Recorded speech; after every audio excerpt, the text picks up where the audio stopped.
ever eaten when you weren't hungry? You're not lazy. You're just wired that way.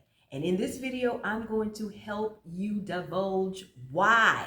What the heck is going on with these cravings, where they come from, where they originate, and how you can deal with them so you can face it and fix it once and for all.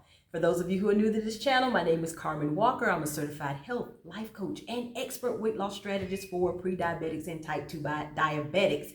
I am so excited about today's video because we're going to start talking about the reason behind all of those unwanted cravings. What's keeping you from the weight loss? What is keeping that A1C high and that blood sugar unstable? We're going to get into it. So if that sounds like something you're interested in, make sure you keep on watching, and while you're watching, make sure that you hit that like button and that subscribe bell so you do not miss any of this golden content that I'm going to be delivering to you to help you get your blood sugar under control so you can lose that weight, lower that hemoglobin A1C, and start living your best life. Let's go. Hey, so 3 quick things that I did when I was first starting out on my healthy lifestyle change to help combat emotional eating was, first thing, I ate breakfast in the morning. Did not skip breakfast, did not skip meals. That is so important in maintaining a healthy metabolism, stabilizing your blood sugar, and it's very pivotal to lowering your hemoglobin A1C. Do not skip meals, particularly breakfast, because it starts you off on the right foot. It gives your body the nutrients that it needs early on so that you are less prone to crave food throughout the day. Okay? Second thing I did was I stopped eating after a certain time. Now, this may vary for certain people depending on your schedules and depending on your preferences. I learned that after I ate my dinner, shortly after, I would stop eating for the evening. What that did was put my body in a fasted state, but it also allowed me to burn more calories, stabilize my blood sugar better. And of course, if you're not eating, then you are not going to emotional eat, right? Third thing that I did was I made sure that I drank water first. If throughout the day I felt like I was hungry or felt like I wanted to snack on something, I would take a second and I would, think about, when was the last time that I ate? Was I really hungry or was I thirsty? A lot of times thirst will mask itself as hunger. So make sure that you're drinking enough water throughout the day, especially in between meals. And if after I drank the water, I still was feeling like I wanted to snack on something, I went for a piece of fruit or I went for a piece of protein. Cheese sticks were my go-to. But again, remember moderation, not deprivation, but moderation. Moderate everything that you eat. Watch your portion sizes and make sure that you are eating until you're satisfied, not until you're full. So let's dive right in. Emotional eating happens when you're stressed, when you're feeling fatigued or tired, or when your low blood sugar sends signals to your brain that scream, fix this now. The fastest fix, sugar. That's what a lot of us turn to, right? But that spike crash cycle that's going to cause can leave you feeling even more exhausted and stuck in guilt. And ain't nobody got time for none of that. So if you are a type 2 diabetic or pre-diabetic woman, this pattern makes it even harder to lower that A1C and to lose that weight, okay? So what's the solution? It starts with awareness. I teach this in my Break the Cycle Reset group coaching program that I'm going to be launching on July 14th. So in this coaching program, I go into more detail where we do a deep dive into your cravings, when they're happening, and we're going to discover why they're happening so that you can fix that. All right. In the meantime, though, this emotional reset is going to help you identify your triggers. And those triggers are everything, because that's the reason behind the reason as to why you eat out of your emotions in the first place. So we deal with those head on. All right. So week 1 is going to be all about spotting your personal triggers. And we all have them. So don't feel bad. Don't feel guilty. Don't feel convicted. Listen, I'm in this thing right along with you, okay? Briefly, I'm going to share my testimony / fitness journey start with you. Okay, rewind. 5 years ago, in March of 2020, I was diagnosed with diabetic ketoacidosis. For those of you who don't know what that is, basically my blood sugars had been running so high for so long, my body had turned acidic inside, okay? What comes along with that? Dreadful side effects, all right? I was cramping profusely. I'm talking about, y'all, cramping that did not resolve with moving, stretching, anything that I tried to remedy with at home, okay? I was severely dehydrated. I was constipated to the most, okay? That probably was because of the severe dehydration. I couldn't get enough to drink. I couldn't stop urinating. It was bad, okay? I put up with those symptoms for about 2 weeks, not really knowing what was causing them. Got to the hospital because I couldn't take it anymore and found out that my blood sugar was so high that the glucometer was reading just high. It wasn't even giving a number. So generally that happens when it's in the hundreds, okay? Mine was over 500, I know. Crazy, right? Got into the ER. They started me on fluids from the time I got there to the time I left, which was 2 days later. This was at the start of COVID, y'all. Couldn't have any visitors from friends, family, nobody. So it was just me and Jesus alone in that hospital room. And I was like, you know what, Lord, we're going to have a real conversation. And at the time, I really didn't know that that was going to be the start of something spectacular in my health journey, in my life. It was going to revolutionize my life. So when I was discharged from that hospital, of course, they discharged me on insulin. My hemoglobin A1C was at a 10.6, y'all. 10.6. I was a diabetic, okay? It was awful to hear that news, but at the end of the day, I didn't feel dismayed. I didn't feel discouraged. Your girl swept right into action.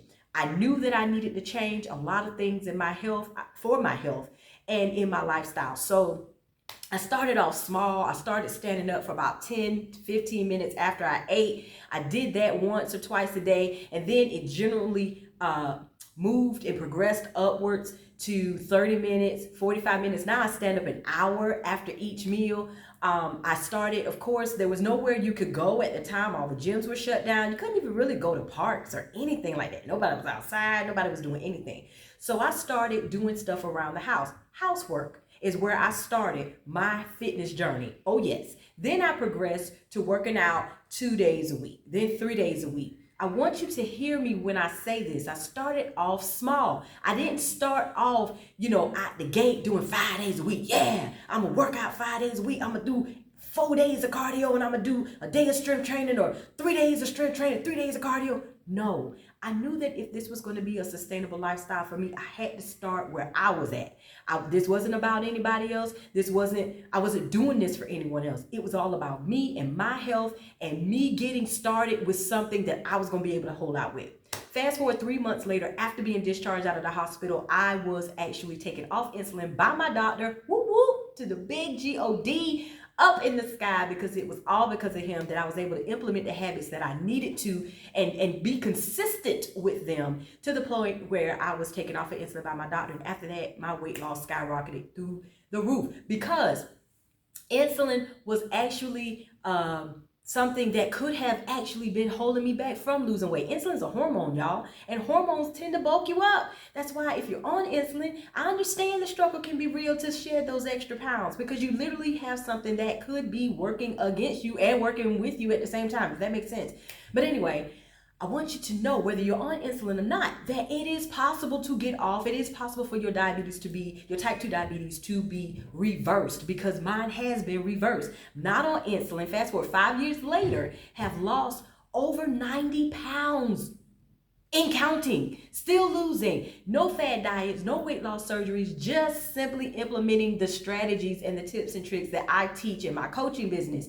And what I'm talking to you guys about today was one of the things that, of course, had to be addressed in my journey, because we all emotionally eat at some point.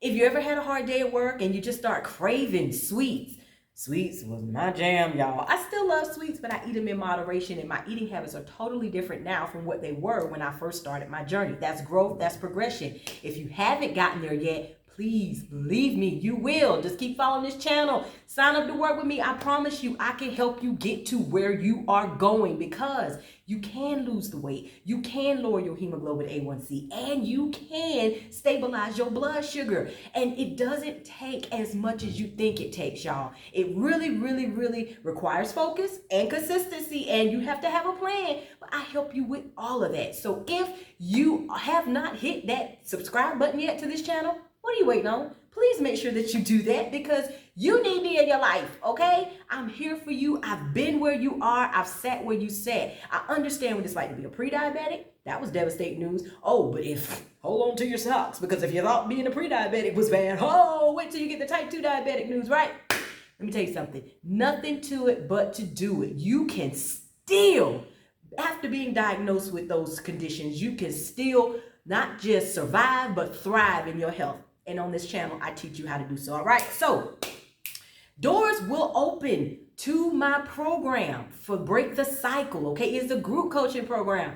My prayer is that I am able to help lots and lots of women just like you who are watching this video, feeling defeated in your health journey, feeling like just can't take it anymore, just can't help it. I promise you, there is light at the end of the tunnel, okay? So the doors will open, but for right now, I need you to join my wait list. Let me know that you're interested, okay? You can join that right now and take the first step to regaining control, all right? I got the link in the description. I want you to hit that second button, and bam, just that fast, just that quick, after answering just a few questions, you will be on my wait list, okay, for when I drop this program. Also, I want you to know that if you sign up early for this program, you get a discount. And I'm talking about a healthy discount, okay? Because I want to help you. I want to help you get healthier and let you know that you can reverse your type 2 diabetes, all right? So again, make sure you hit that link in the description below to sign up for my wait list. Also, as a free gift, I want you to also sign up for my 7-day blood sugar reset. This reset is going to help you get started real quick in 7 days, lowering your blood sugar through amending your eating habits, okay? It's a very, very simple yet effective step-by-step guide that I take you through. So you got nothing to lose, everything to gain. Make sure that you sign up for that as well. I'll leave both links in the description below this video, okay? I want you guys to know that I'm in this thing with you and for the long haul. That was another thing. When I began my fitness journey, my healthy lifestyle journey, I want you guys to know that from the gate, you need to make the decision that this is going to be for a lifestyle. This is a lifestyle change. This is not a quick fix. This is not something that you just going to do just to get into that new dress, for the wedding, for the birthday party, for the special event. No, you need to start taking your health seriously now and forevermore. It's a day-by-day, step-by-step thing. It's not going to be a quick fix. It's not going to be, this is not a fad diet situation that, you know, the mindset I want you to be in. I want you to understand that this right here is going to be for life. So whatever habits you start, make sure that you can sustain them long-term. And if you can't, then you just have to tweak them into something that you can sustain for long-term. Quick example. So like saying you're going to cut out sweets. Yeah, I tried that once. Let me tell you, that did not go well. I realized that our brains are so sophisticated, but they also, they tricky like that. Like if you tell yourself you're not going to eat a piece of candy, seem like you just wired to want that candy more. You know what I'm saying? So don't do that. I believe in helping my clients eat in a moderation lifestyle, not a deprivation lifestyle. All right. So I want you to eat from a place of moderation, not deprivation. All right. More about that later. I hope this video helped you. If it did, please leave me a comment down below. Let me know what you liked. Make sure that you get on that wait list, okay, for the Break the Cycle group coaching program I have coming up on July 14th. It's going to be going down. I'm going to be talking more about that in future videos. Make sure you hit that subscribe button if you haven't already, and make sure that you grab that 7-day blood sugar reset guide. It's going to help change your life, y'all. All right, till the next one. Coach Carmen here telling you to please be healthy, please be safe, but most of all, make sure that you